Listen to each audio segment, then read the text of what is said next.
आज श्री माँ शारदा का जन्मदिन है। जिस तरह माँ शारदा भगवान श्री परमहंस की पत्नी और उनकी सहचरी थी, उसी तरह से वे रामकृष्ण मठ और मिशन की माता भी कहलाती थी। आप सभी का स्वागत करते हैं आपका ही चैनल मुन्निल हिंदी पर। मैं मून। मैं नील। भक्त उन्हें श्री श्री माँ कहते हैं। परमहंस देव और माँ ने घरेलू और तपस्वी जीवन के आदर्श को स्थापित करने के लिए निरंतर ब्रह्मचर्य का जीवन व्यतीत किया है। श्री रामकृष्ण की मृत्यु के बाद शारदा देवी ने अपना शेष जीवन जयराम बाटी और कलकत्ता में बिताई।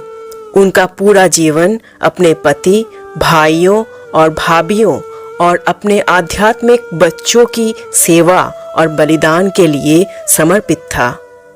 श्री राम कृष्ण के सारे शिष्य उन्हें अपने माता के आसन पर बिठाते थे। गुरु के मृत्यु के बाद वो आध्यात्मिक सलाह और प्रोत्साहन की उम्मीद में उन्हीं के पास दौड़ के आते थे। उन्हें अपने जीवन काल में और उसके बाद भी भक्तों द्वारा महाशक्ति के अवतार के रूप में पूजा जाता था। मई 1859 में रामकृष्ण परमहंस से उनका विवाह उस समय की प्रथा के अनुसार 5 वर्ष की आयु में संपन्न हुआ था।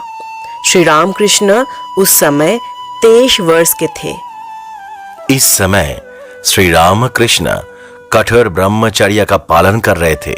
शादी के बाद भी शारदा देवी अपने माता पिता के देखरेख में ही रहती थी। श्री रामकृष्ण दक्षिणेश्वर लौट आए। फिर 14 वर्ष की उम्र में शारदा देवी स्वामी के प्रथम दर्शन के लिए कामरपुकुर आई। उस वक्त पहले 3 महीने के दौरान श्री रामकृष्ण के साथ रहते समय उन्होंने अपने पति से ध्यान और आध्यात्मिक जीवन के लिए आवश्यक निर्देश प्राप्त किए। इस समय श्री रामकृष्ण ने शारदा देवी और दिव्य मातृका को एक ही मानते हुए षोडशी पूजा का आयोजन किया। श्री रामकृष्ण ने उन्हें काली के आसन पर पुष्प और उपाचार से बिठाकर उनकी पूजा की। अन्य सभी महिलाओं की तरह वो शारदा देवी को देवी की तरह अवतार मानते थे। इस कारण से उनका विवाहित जीवन भी एक शुद्ध आध्यात्मिक मिलन था। श्री रामकृष्ण के निधन के 2 सप्ताह के बाद शारदा देवी, लक्ष्मी देवी, गोलाब माँ और अन्य घरेलू सदस्यों और श्री रामकृष्ण के तपस्वी शिष्यों के साथ उत्तरी भारत की तीर्थ यात्रा पर गए। उन्होंने अयोध्या और काशी में विश्वनाथ मंदिर का दौरा किया, जो श्री रामचंद्र की स्मृति से सुशोभित है।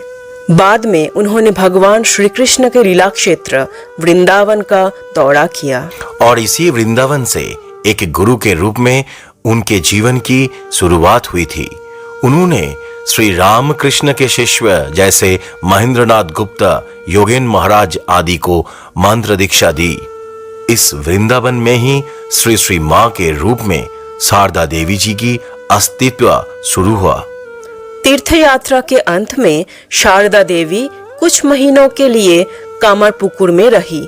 इस दौरान उनका जीवन बड़े कष्टों में और अकेलेपन में बीता। साल 1888 में जब ये खबर श्री रामकृष्ण के समर्पित शिष्यों के कानों तक पहुंची, तो वे उन्हें कलकत्ता ले आए और उनके रहने की व्यवस्था की।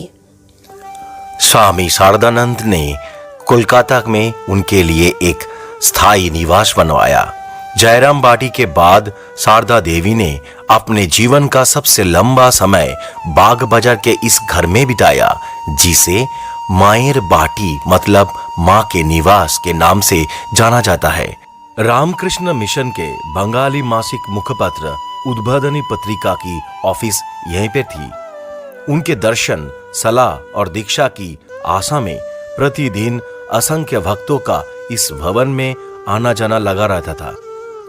उनके ममतामयी व्यक्तित्व और ममतापूर्ण व्यवहार ने सभी के मन को शांति प्रदान की। श्री श्री माँ ने श्री रामकृष्ण संघ और भक्तों में सबसे बड़ा सम्मान प्राप्त किए। उनके साथ श्री रामकृष्ण देव के कुछ शिष्य भी उद्बोधन भवन में रहते थे। इनमें प्रमुख थे गुलाब माँ, योगिन माँ, गौरी दीदी और लक्ष्मी माँ।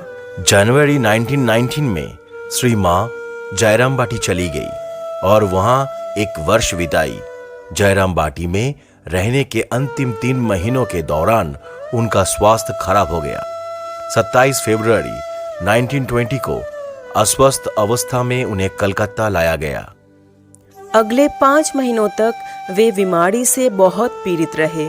अपनी मृत्यु से पहले उन्होंने एक शोकाग्रस्त शिष्य को सलाह दी कि यदि तुम शांति चाहते हो तो किसी की भी गलती मत देखो। हमेशा अपना ही दोष देखना चाहिए। दुनिया को गले लगाना सीखो। कोई भी तुम्हारे लिए गैर नहीं। ये पूरी दुनिया तुम्हारा है। ये उपदेश दुनिया के लिए उनका आखिरी संदेश माना जाता है। 20 जुलाई साल 1920 को रात 1:30 बजे कलकत्ता के उद्बोधन भवन में उनका निधन हो गया। उनका अंतिम संस्कार बेलूर मठ में गंगा तट पर किया गया। इस स्थान पर श्री मां शारदा देवी का समाधि मंदिर बनाया गया है।